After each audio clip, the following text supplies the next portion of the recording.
حضرت خدیجہ کے بعد آپ صلی اللہ علیہ وسلم نے کس سے نکاح کیا تھا؟ حضرت سودا سے کیا تھا، لیکن اس کے بعد آپ نے حضرت عائشہ سے نکاح کیا تھا جب وہ 6 سال کی عمر کی تھی، اور رخصتی ہوئی تھی ان کی جب وہ 9 سال کی عمر کی تھی۔ حضرت عائشہ کون تھی؟ حضرت ابوبکر صدیق کی بیٹی تھی۔ جس طرح اللہ تعالی نے حضرت مریم کے پاس فرشتہ بھیجا تھا اور اس نے آ کے خوشخبری دی تھی، اے مریم اللہ نے تجھ کو چن لیا، اسی طرح نبی صلی اللہ علیہ وسلم کو خواب میں دکھایا گیا تھا۔ جبریل علیہ السلام حضرت عائشہ کو ریشم میں لپیٹ کر آپ کے سامنے انہوں نے پیش کیا تھا، یہ اللہ کے حکم سے نکاح ہوا تھا۔ اس میں وہ ساری خرافات اور باتیں کہ اتنی چھوٹی لڑکی سے شادی کر لی اور پھر رخصتی ہوئی اور یہ کیا ہوا اور کیوں ہوا، اس میں حضرت عائشہ کی رضامندی بھی شامل ہے، اللہ تعالیٰ کی طرف سے حکم بھی ہے، جبریل علیہ السلام آپ کو دکھا بھی رہے ہیں، یہ سب اللہ کا فیصلہ ہے۔ اور 9 سال کی عمر میں وہ اتنی میچور ہیں کہ بڑی بڑی عمر رسیدہ خواتین کو پیچھے چھوڑ جاتی ہیں علم و حکمت میں۔ اور پھر آپ دیکھیے کہ چونکہ حضرت ابوبکر کی بیٹی، اور آپ کو معلوم حضرت ابوبکر مکہ کے ان گنے چنے چند لوگوں میں سے تھے جو پڑھے لکھے تھے، لٹریٹ پرسن تھے، انٹلیکچوئل پرسن تھے مکہ کے، اور انہی سے ان کی بیٹی نے بھی پھر آگے لکھنا پڑھنا سیکھا تھا۔ یہ آج کے اصطلاح میں انتہائی اعلیٰ تعلیم یافتہ گھرانہ تھا، جس کی ایک بیٹی پیغمبر کے نکاح میں آ رہی ہے۔ عورتیں تو اور بھی بہت تھیں، حضرت عائشہ ہی سے نکاح کیوں اور اس عمر میں نکاح کیوں؟ یہ ہم سب جانتے ہیں کہ زندگی کے ابتدائی سال سیکھنے کے لیے انتہائی مفید ہوتے ہیں۔ کہتے ہیں نا کہ چھوٹے بچوں کا ذہن جو اسپنج کی طرح ہوتا ہے، ہر چیز جذب کرتا چلا جاتا ہے۔ جتنی بھی اور خواتین تھیں حضرت عائشہ رضی اللہ تعالی عنہا کے علاوہ، وہ سب پہلے سے شادی شدہ تھیں یا پھر میچور تھیں یا ان کا ایک ذہنی سانچہ بن چکا تھا، جبکہ حضرت عائشہ رضی اللہ تعالی عنہا نے دور اسلام ہی میں آنکھ کھولی، ابوبکر جیسے باپ کو پایا جو کہتے ہیں کہ ایک دن ایسا نہیں گزرتا تھا جب میں نے آپ صلی اللہ علیہ وسلم سے ملاقات نہ کی ہو۔ حضرت عائشہ کہتی ہیں کہ ایک دن نہیں ایسا ہوتا تھا جب آپ ہمارے گھر نہیں آتے تھے۔ دن رات حضرت ابوبکر صدیق اور حضور صلی اللہ علیہ وسلم کی ایک طرح سے رفاقت تھی، اور وہ اپنے باپ کے ساتھ آپ صلی اللہ علیہ وسلم کے سارے طریقوں کو دیکھ رہی ہیں، سارا دور ان کے سامنے ہے۔ پھر جب وہ نکاح کے بعد آپ کے ساتھ آتی ہیں تو دن اور رات آپ کے ساتھ ہیں، ایک طرح سے مسجد نبی کے ساتھ حجرہ ہے، سب کچھ سیکھ رہی۔ جب ایک ذہن ایک خاص طرح سے بن جاتا ہے، پھر اس کو توڑ کے ڈی کنڈیشننگ اس کی کر کے پھر اس کو کچھ سکھانا مشکل ہوتا ہے، اور ایک بچہ ایک خاص انداز میں بچپن سے ہی سیکھتا چلا جاتا ہے، تو جتنا وہ یاد رکھ سکتا ہے، جتنا وہ محفوظ کر سکتا ہے، اور پھر صرف دن کو نہیں رات کو بھی تہجد کے وقت، جیسے ایک حدیث میں آتا ہے کہ حضرت عائشہ کہتی ہیں کہ آپ صلی اللہ علیہ وسلم فجر کی سنتوں کے بعد اگر میں جاگ رہی ہوتی تھی تو مجھ سے بات کر لیتے تھے، اگر میں نہیں جاگتی تھی تو پھر آپ لیٹ جایا کرتے تھے۔ تو وہ آپ کا ایک انٹلیکچوئل پارٹنر بھی تھی۔ کتنی بے شمار حدیثیں ہیں جس میں حضرت عائشہ رضی اللہ تعالیٰ عنہ سوال کر رہی ہیں، کوسچنز کر رہی ہیں، اور پھر لوگ حیران ہوتے تھے کہ آپ کے پاس اتنا علم کہاں سے آیا۔ وہ سب کچھ انہوں نے کچھ اپنے والد سے سیکھا تھا، اور کچھ آپ صلی اللہ علیہ وسلم سے، اور کچھ ان لوگوں سے جو آپ کے پاس آیا کرتے تھے، مختلف طرح کے وفد وغیرہ۔ اس سارے علم کے ساتھ اگر یوں کہا جائے کہ علم نبوت کی اصل وارث حضرت عائشہ بنی تو یہ مبالغہ نہ ہوگا۔ مرد حضرات کو بھی آپ سے سیکھنے کا موقع ملا، لیکن اتنے مواقع نہیں ملے جتنے حضرت عائشہ رضی اللہ تعالیٰ عنہا کو ملے، جو دن رات آپ سے سیکھتی تھی۔ چونکہ بالکل حجرہ ساتھ تھا مسجد کے، اگر آپ میں سے کبھی کسی نے دیکھا ہو مسجد نبی کو موجودہ دور میں بھی، تو آپ نے دیکھا ہوگا کہ ممبر اور آپ کے کمرے میں کتنا فرق تھا۔ لہٰذا آپ جب باہر لوگوں سے ملاقات کر رہے ہوتے تھے، کچھ سکھا رہے ہوتے تھے، تو وہ اندر سیکھ رہی ہوتی تھی سب کچھ، اور انتہائی ذہین تھی، لکھنا بھی جانتی تھی، پڑھنا بھی جانتی تھی۔ اسی لیے آپ کے بعد تقریباً 48 سال تک، گویا نصف صدی تک، عورتوں اور مردوں کو سکھانے کا کام حضرت عائشہ رضی اللہ تعالی عنہا نے کیا۔ اس پر میں 1-2 کوٹیشنز آپ کو ریفرنس کے ساتھ بتاؤں گی۔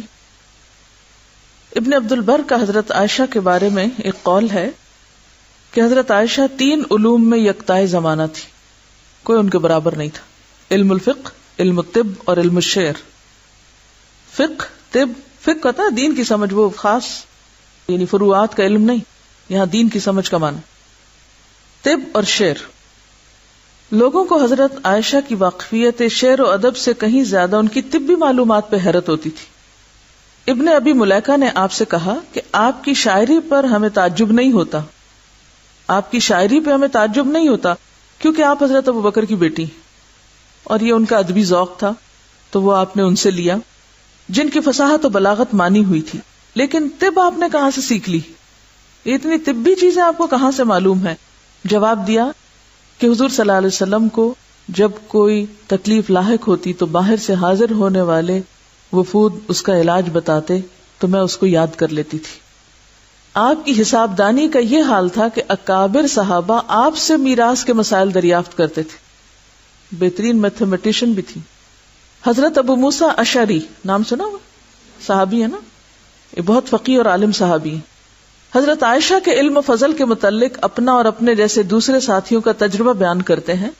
لکھتے ہیں ہم اصحاب رسول کو جب کبھی کسی حدیث کے معاملے میں کوئی مشکل پیش آئی اور ہم نے اس سلسلے میں حضرت عائشہ سے دریافت کیا تو دیکھا کہ ان کو اس کے متعلق علم ضرور ہے. یعنی جہاں ہمیں مشکل پیش آتی صحابہ کرام کو، اور یہ ابو موسیٰ اشعری تو خود ایک عالم ہے، وہ کہتے جب ہمیں مشکل پیش آتی تو ہم حضرت عائشہ کے پاس چلے جاتے اور وہاں سے ہمیں جواب مل جاتا. پھر اسی طرح عروہ بن زبیر وہ کہتے ہیں میں نے حضرت عائشہ سے زیادہ قرآن اور فرائض، حلال اور حرام، شعر و ادب کی تاریخ اور ان کے حسب نسب کو جاننے والا کسی اور کو نہیں پایا.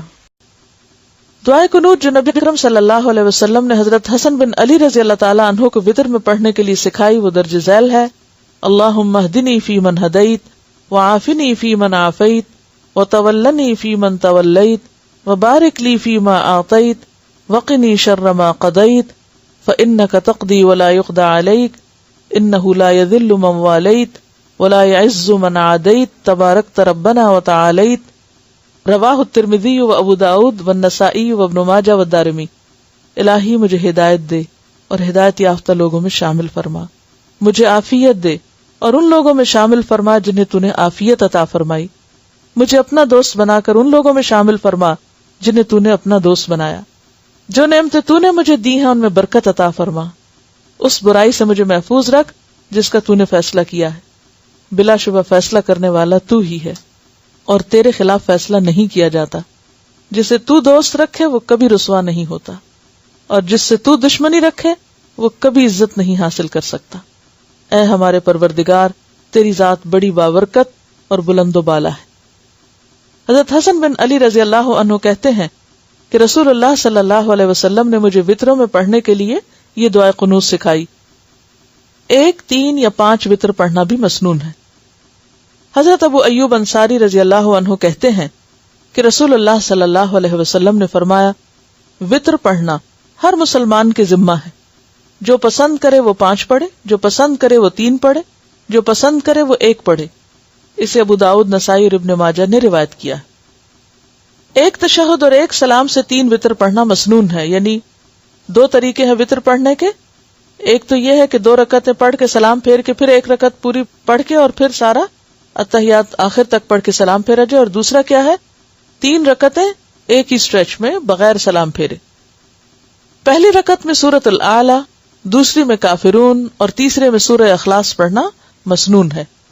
حضرت ابی ابن کعب رضی اللہ عنہ سے روایت ہے نبی اکرم صلی اللہ علیہ وسلم وتر کی 3 رکعتوں میں سے پہلی میں سورۃ الاعلی، دوسری میں کافرون، تیسری میں سورہ اخلاص پڑھتے اور سلام آخری یعنی تیسری رکعت ہی میں پھیرتے. اسے نسائی نے روایت کیا. یعنی دونوں طرح آپ سے پڑھنا ثابت ہے. نماز مغرب کی طرح 2 تشہد اور 1 سلام سے 3 وتر ادا کرنا درست نہیں. حضرت ابو ہریرہ رضی اللہ عنہ نبی اکرم صلی اللہ علیہ وسلم سے روایت کرتے ہیں کہ 3 وتر مغرب کی نماز کی طرح نہ پڑھو، کیونکہ مغرب کی نماز میں 2 پڑھ کے اور پھر اٹھ کے پڑھتے، بلکہ 5 یا 7 پڑھو. 3 وتر نماز مغرب کی طرح 2 تشہد اور 1 سلام سے پڑھ کر وتروں کی نماز مغرب سے مشابہ نہ کرو. اسے دارقطنی نے روایت کیا ہے. وتروں میں دعائے قنوت رکوع سے قبل اور بعد دونوں طرح پڑھنی جائز ہے. حضرت انس بن مالک رضی اللہ عنہ سے دعائے قنوت کے بارے میں دریافت کیا گیا تو انہوں نے کہا کہ رسول اللہ صلی اللہ علیہ وسلم نے رکوع کے بعد قنوت پڑھی ہے. ایک روایت میں یوں ہے کہ رکوع سے پہلے اور بعد دونوں طرح پڑھی ہے. اسے ابن ماجہ نے روایت کیا ہے.